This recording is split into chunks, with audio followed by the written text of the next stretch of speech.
புறதேசத்துக்கு பிரயாணம். அன்றியும் பரலோக ராஜ்யம் புறதேசத்துக்கு பிரயாணமாய் போகிற ஒரு மனுஷன் தன் ஊழியக்காரரை அழைத்து தன் ஆஸ்திகளை அவர்கள் வசமாய் ஒப்புக் கொடுத்தது போல இருக்கிறது. அவனவனுடைய திறமைக்கு தக்கதாக ஒருவனிடத்தில் 5 தாலந்தும், ஒருவனிடத்தில் 2 தாலந்தும், ஒருவனிடத்தில் 1 தாலந்துமாக கொடுத்து உடனே பிரயாணப்பட்டு போனான். ஒரு மனுஷன் புறதேசத்திற்கு பிரயாணமாய் போகிறான். அவனிடம் 3 ஊழியக்காரர்கள் இருக்கிறார்கள். அவன் தன் ஆஸ்திகளை அவர்கள் வசமாய் ஒப்புவிக்கிறான். ஊழியக்காரர்களுடைய திறமைக்கு தக்கதாக அவர்களுக்கு தாலந்துகளை கொடுத்து அந்த மனுஷன் பிரயாணப்பட்டு போகிறான். ஊழியக்காரர்கள் தங்களிடம் கொடுக்கப்பட்ட தாலந்துகளை பயன்படுத்தி சம்பாதிக்க வேண்டும் என்பது இந்த உவமையின் முக்கிய உபதேசமாகும். இந்த ஊழியக்காரர்களைப் போலவே விசுவாசிகளாகிய நமக்கும் நம்முடைய ஆண்டவராகிய இயேசு கிறிஸ்து தாலந்துகளை கொடுத்திருக்கிறார். நமக்கு கொடுக்கப்பட்டிருக்கும் தாலந்துகளை நாம் பயன்படுத்த வேண்டும். நம்மிடம் பொறுப்பாக ஒப்புக் கொடுக்கப்பட்டிருக்கும் ஊழியங்களில் நாம் உண்மையாகவும் விவேகமாகவும் சுறுசுறுப்பாகவும் ஈடுபட வேண்டும். நம்முடைய ஆண்டவராகிய இயேசு கிறிஸ்துவே நம்முடைய எஜமானாக இருக்கிறார். அவருடைய பிள்ளைகள் எல்லோருமே அவருக்கு ஊழியக்காரர்களாக இருக்கிறோம். புறதேசத்திற்கு போகும் மனுஷன் தன் 3 ஊழியக்காரர்களிடமும் தன் ஆஸ்திகளை அவர்கள் வசமாய் ஒப்புக் கொடுக்கிறான். அவர்களை சும்மா இருக்கச் சொல்லாமல் தன் ஆஸ்திகளை நிர்வாகம் பண்ணும் பொறுப்புகளை தன் ஊழியக்காரர்களுக்கு கொடுக்கிறான். தம்முடைய ஊழியக்காரர்கள் ஊழியம் செய்யாமல் சும்மா இருப்பது இயேசு கிறிஸ்துவின் சித்தம் அல்ல.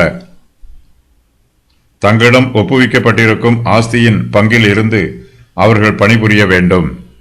கிறிஸ்துவின் ஊழியக்காரர்கள் இயேசு கிறிஸ்துவிடமிருந்து தங்களிடத்தில் உள்ள எல்லாவற்றையும் பெற்றிருக்கிறார்கள். ஊழியக்காரர்களுக்கு சொந்தமாக எதுவும் இல்லை.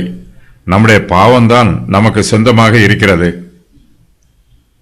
நாம் இயேசு கிறிஸ்துவிடமிருந்து தாலந்துகளை பெற்றுக்கொள்ளும் போது அவற்றை பயன்படுத்த வேண்டும். கிறிஸ்துவுக்காக அவற்றை பயன்படுத்த வேண்டும். நம்மை நம்பி நம்முடைய தேவன் நம்மிடம் ஒப்புக் கொடுத்திருக்கும் தாலந்துகளை அவருடைய நாம மகிமைக்காக பயன்படுத்த வேண்டும்.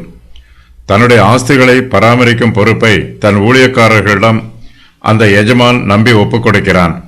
அதன் பின்பு அவன் உடனே புறதேசத்திற்கு பிரயாணப்பட்டு போகிறான்.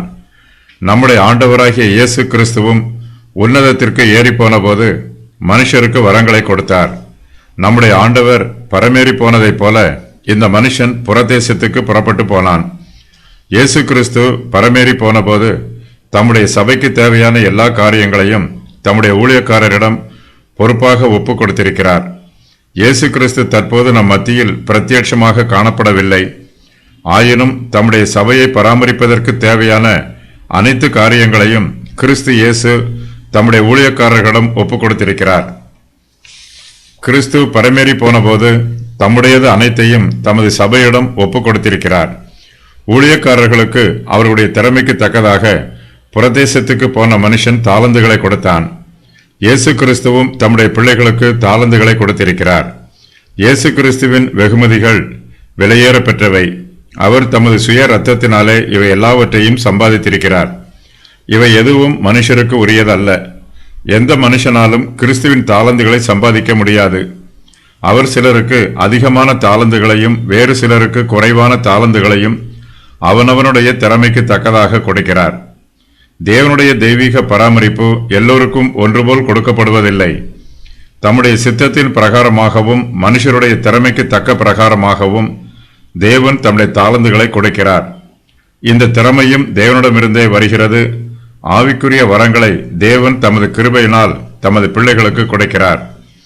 தேவனுடைய பிள்ளைகள் எல்லோருக்குமே குறைந்தபட்சம் ஏதாவது 1 தாலந்தாகிலும் கொடுக்கப்பட்டிருக்கும். நாம் ஒவ்வொருவரும் நமக்கு கொடுக்கப்பட்டிருக்கும் தாலந்துகளை மூலதனமாக வைத்து நமது ஊழியத்தை ஆரம்பிக்க வேண்டும். ஆரம்பத்திலேயே எல்லா தாலந்துகளும் நமக்கு கொடுக்கப்பட வேண்டும் என்று எதிர்பார்க்க கூடாது. நம்முடைய ஆத்துமாவே தேவன் நமக்கு கொடுத்திருக்கும் மிகப்பெரிய தாலந்தாகும். தேவன் நம்மிடம் நம்முடைய ஆத்துமாவை நம்பி ஒப்புக் கொடுத்திருக்கிறார். நாம் அதை பாதுகாத்து பராமரிக்க வேண்டும். நம்மை சுற்றிலும் உள்ள ஜனங்களுக்கு நாம் பிரயோஜனம் உள்ளவர்களாக இருக்க வேண்டும். நம்மால் முடிந்த எல்லா உதவிகளையும் நாம் செய்ய வேண்டும். மற்றவர்களுக்கு உபகாரம் செய்ய வேண்டுமே தவிர உபத்திரவம் செய்துவிடக்கூடாது. எல்லோருமே ஒன்றுபோல் இருப்பதில்லை. நம்முடைய திறமைகளில் வித்தியாசம் இருக்கும். நமக்கு கொடுக்கப்படும் வாய்ப்புகளிலும் வித்தியாசம் இருக்கும். தேவன் நம் ஒவ்வொருவரையும் தம்முடைய ஊழியத்திற்கு அழைக்கிறார்.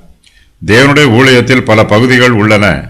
அதில் ஒரு பகுதியை ஒரு சிலருக்கும் வேறு பகுதியை வேறு சிலருக்கும் பகிர்ந்து கொடுக்கிறார். நாம் எல்லோருமே வித்தியாசமான ஊழியங்களை செய்தாலும் எல்லோரும் சேர்ந்து தேவனுடைய ஊழியத்தையே செய்கிறோம். நமது சரீரத்தில் பல அவயவங்கள் இருப்பது போல தேவனுடைய ஊழியத்திலும் பல பகுதிகள் உள்ளன.